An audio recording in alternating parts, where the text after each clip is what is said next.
Novatos, thanks again for tuning into yet another video. Infamous coming at you live from the West Coast yet again, San Jose, California. So let's just go ahead and it's been a few months now since I've bought the Sportster Roadster, and just give you guys my own 2 cents about ownership. So far, 1,500 miles in, I think, somewhere around there. Riding it from Sacramento, riding it down to Morgan Hill. How's it holding up for 2022 compared to my Lowrider S? I mean, should I do that? Should I compare it to the Lowrider S? I mean, it's a great bike. A lot of people would say otherwise, but overall, I mean, if you're buying a Harley-Davidson, you know what you're getting yourself into. All right, it doesn't have the technology, obviously. It doesn't have, like most Harleys, the suspension's crap. I think on this one's pretty decent, mainly because of the taller shocks. I do have a 30-inch ride height on this bike, so it's about 4 inches taller than my Lowrider S and most of other Harleys. If you look at the irons, if you look at the 48s, the 72s, the customs, most of those Harleys are about 25 inch seat height.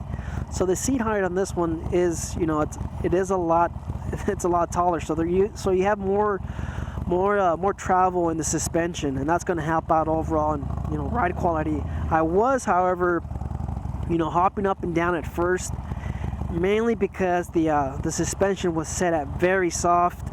It was set to 0. I bought this from one owner, from the original owner. Sorry, I bought this from the original owner. He weighed in at, I'd say, probably 200 plus pounds. So he was about maybe 40 pounds heavier than me. 20, 40, probably 50 pounds heavier than me. So I kind of figured, he's owned it for about 2016, I'd say, 5 years. He's owned it for about 5 to 6 years, and he never set the rear shocks. So, I was, hopping off the seat for the first 700 miles, and then I was thinking about upgrading the shocks on the rear, but they're super expensive. So I'm just glad I adjusted it. I went ahead and set it to about I think it was a setting 3.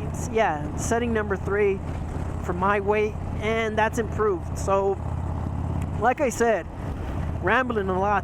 I don't know, I mean, it is what it is. I just like to chit chat a lot. So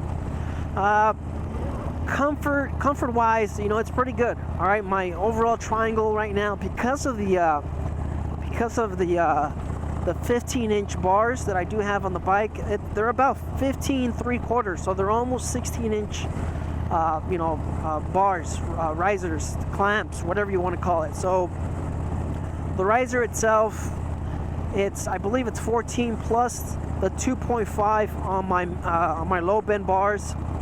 So these are tall risers, and the overall triangle, because of the risers and the seat height, it's very comfortable. All right, is it as comfortable as a Softail, a Big Twin, a touring bike? Absolutely not. Those bikes are meant for laying down a lot of miles. That's why you have 6-gallon tanks on those. This one, you have a 3.3 or 3.5, I can't remember, smaller tank. So I was talking to somebody else on YouTube through the comments, obviously, and we kind of agreed, hey, because this Roadster's pretty much naked without the fairing and stuff like that, and the seat and all those other things, the overall triangle on it wasn't too comfortable. But riding it from Sacramento all the way back to, of course, San Jose, I kind of realized, hey, whenever this thing needs gas, it's time for a break. So I think complaining about the gas tank being small and what it's meant for, it's a lot more agile than my other bikes. It weighs a lot less. We're talking about 900 pounds on the limiteds, and this thing weighs in a little bit over 500 pounds or I believe a little bit under 600. The Sportster S weighs in at 500 pounds. So this is, you know, still about 70 to 80 pounds heavier than the Sportster S, the Revolution Max. So yeah, comfort, daily commuter. I've been, you know, riding this to work. I've been, you know, switching between the Lowrider S and this. I've been riding this one a little bit more often, only because, of course, it's like I said in those videos, I'm trying to give you guys some follow-up reviews on the components, on the air filter, the fairing, the speaker system. I have a MTX Road Thunder speaker on this thing, so I'm trying to, you know, put these things through its paces and give you guys an overall, you know, experience of the bike. So as it sits, though, like I said, long range, it has improved mainly because of the fairing. Now I do sit a lot higher than I do compared to my Lowrider S, and I have a Road Warrior fairing on that. So that being said, it doesn't give me as much wind protection as the Road Warrior fairing, but it is an improvement over the stock. So I guess this is just an overall review of how the build's going. Maybe that's where this video is going, I guess. You know, I'm happy with a lot of the components I put on the bike. I dig the saddlebags. It's not a lot of room. There's not a lot of cargo space back there. These are the universal hard saddlebags. I've been getting questions about that. Not a lot of room back there, but you know, it gives me enough room to put my goods, my jacket. Like I said, I ride to work in the morning. Now we're hitting about 50-60 degrees, so I need to have some extra layers, and then by the time I get off, you know, it's a little bit more warmer, so I don't need all the layers, and that's, you know, I'm able to fit that. I do have a swing arm saddlebag on this bike, mainly because I was trying to keep it. Oh, look at all these classic vehicles right here. We got some Impalas, and we got a few other ones back there too, some Mercuries. Anyways, yeah, so I have the swing arm, and after having the swing arm for a few days, I just can't fit anything in there. I can't even fit my jacket and my Yeti together. It just doesn't fit. I think it's because of the passenger foot pegs. It's you know, it kind of gets in the way of being able to close the swing arm. So that, you know, that's what I noticed. So that's the reason why I went ahead and I bought the saddlebags, and they're only $100. That's pretty awesome for how much additional cargo space I gave myself for $100. Yes, I guess it's a little difficult to mount a little bit, but I think it really improves the overall look of the bike. I mean, you know, I've been getting messages on Instagram about, man, what did you do the saddlebags for? That bike looked perfect the way it did. Mainly because it's a Sportster, all right? I mean, they're not really designed for long miles, but I just love having saddlebags. I've been doing it for the last 6 years. I used to be one of those riders. You know, don't put saddlebags on any bikes. It looks terrible. It looks horrific. But I think what happened is once I started riding, you know, daily to work as a commuter, as my daily, that's kind of when I realized, hey, I gotta get some cargo space. So like I said, overall, you know, 2022 build wise, for what you get these bikes for, the Sportsters, I think you can still get them for about $4,000, $5,000, and that's, you know, that's still a steal compared to, you know, the customization, the builds that you can make out of these. You guys saw Shade Tree Surgeon.